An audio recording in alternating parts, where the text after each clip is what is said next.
Selamat pagi, siang, sore, dan malam, Bu Isti, Pak Jayan, serta teman-teman sekalian. Pada kesempatan kali ini, kami akan menjelaskan mengenai foodborne disease yang disebabkan oleh bakteri Escherichia coli dan Salmonella. Pertama-tama, kita kenalan dulu yuk sama agen foodborne disease-nya. Apa sih sebenarnya E. coli itu? E. coli adalah bakteri gram negatif yang mana karakteristik lainnya dapat dilihat pada slide, dan bakteri ini hidup pada saluran pencernaan organisme endotermik termasuk manusia. Loh, tinggal di saluran pencernaan manusia, kok termasuk agen foodborne disease? Pada dasarnya, bakteri E. coli memang bukan merupakan bakteri patogen. Namun, beberapa strain dari E. coli dapat menyebabkan penyakit dengan cara toxico-infection. Pertama-tama, bakteri akan menginfeksi sel, kemudian melepaskan toksin yang dapat menyebabkan penyakit seperti diare, pneumonia, penyakit ginjal, bahkan hingga kerusakan otak seperti meningitis. E. coli patogenik ini diklasifikasikan menjadi 6 subgrup, seperti tertera pada slide. Masa inkubasi atau gejala infeksi saluran pencernaan yang timbul setelah terinfeksi E. coli umumnya berlangsung selama 1-10 hari. Gejala tersebut berlangsung selama 5-10 hari. Gejala yang timbul diantaranya adalah kram di bagian abdomen, diare berair parah yang bisa berubah menjadi darah, gas di perut atau kembung, kehilangan nafsu makan dan mual, muntah, kelelahan, dan demam. Ada pula gejala infeksi E. coli yang parah, meliputi urin berdarah, jumlah urin berkurang, kulit pucat, bruising atau luka di kulit, dan dehidrasi. Bakteri E. coli patogenik dapat ditransmisikan melalui konsumsi makanan yang terkontaminasi, cross-contamination, melalui air dan kontak langsung. Makanan yang terkontaminasi meliputi daging atau susu yang mentah atau kurang matang. Cross-contamination dapat terjadi dalam proses penyiapan makanan atau dalam proses kultivasi buah dan sayur. Transmisi melalui air dapat terjadi ketika ada kontaminasi pada air minum atau air yang ditemukan sehari-hari.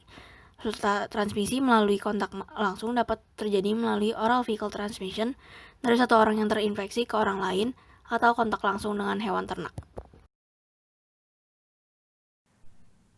Berikut ini merupakan karakteristik umum Salmonella. Salmonella merupakan bakteri gram negatif yang berbentuk basil serta bergerak menggunakan flagella. Salmonella bersifat anaerob fakultatif, tidak dapat memfermentasi laktosa dan tidak dapat membentuk spora. Salmonella hidup pada kisaran suhu 5 hingga 47 derajat Celcius serta sensitif terhadap panas. Salmonella juga tumbuh di pH kisaran 4 hingga 9 dan cenderung hidup optimal pada pH netral. Struktur dan bentuk dari Salmonella sendiri dapat kita lihat pada gambar.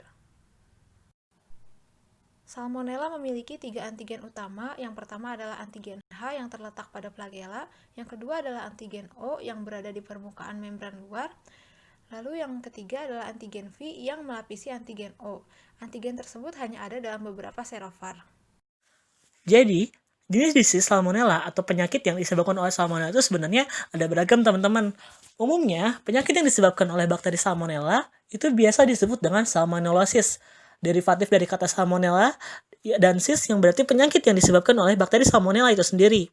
Dan gejalanya, Salmonellosis itu adalah diare, demam, batuk-batuk, pusing, dan lainnya setelah mungkin 8-72 jam atau 8-3 hari setelah mengonsumsi makanan yang dicurigai mengandung Salmonella. Nah, Salmonella itu sebenarnya terdiri dari berbagai macam spesies. Ada Salmonella enteriditis yang menyebabkan penyakit Salmonellosis tadi, dan ada juga Salmonella typhi yang merupakan Salmonella yang dapat menyebabkan penyakit tifus. Nah, sebenarnya Salmonella yang menyebabkan penyakit tifus ini juga memiliki gejala yang tidak jauh berbeda dengan Salmonellosis tadi, seperti demam, batuk-batuk, mual-mual, lalu pusing.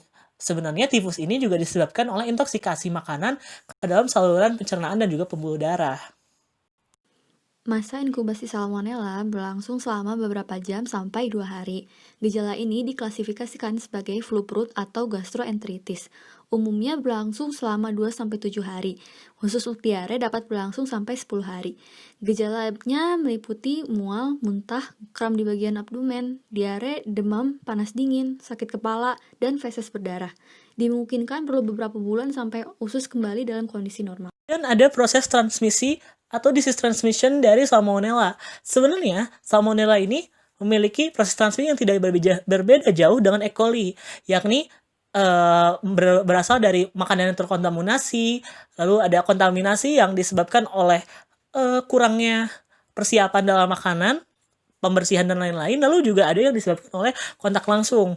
Kontaminasi oleh makanan itu biasanya disebabkan oleh kontaminasi yang makanan yang berasal dari hewani. Contohnya ada telur, lalu ada daging, susu, keju, dan lain-lain. Nah, sebenarnya nggak terbatas itu aja, tapi karena hewan-hewan yang biasanya menjadi tempat terkontaminasinya bakteri itu adalah hewan tersebut. Lalu ada juga persiapan food atau makanan yang bisa dibilang tidak baik, sehingga menyebabkan bakteri salmonella pun bisa mentransmisikan dirinya.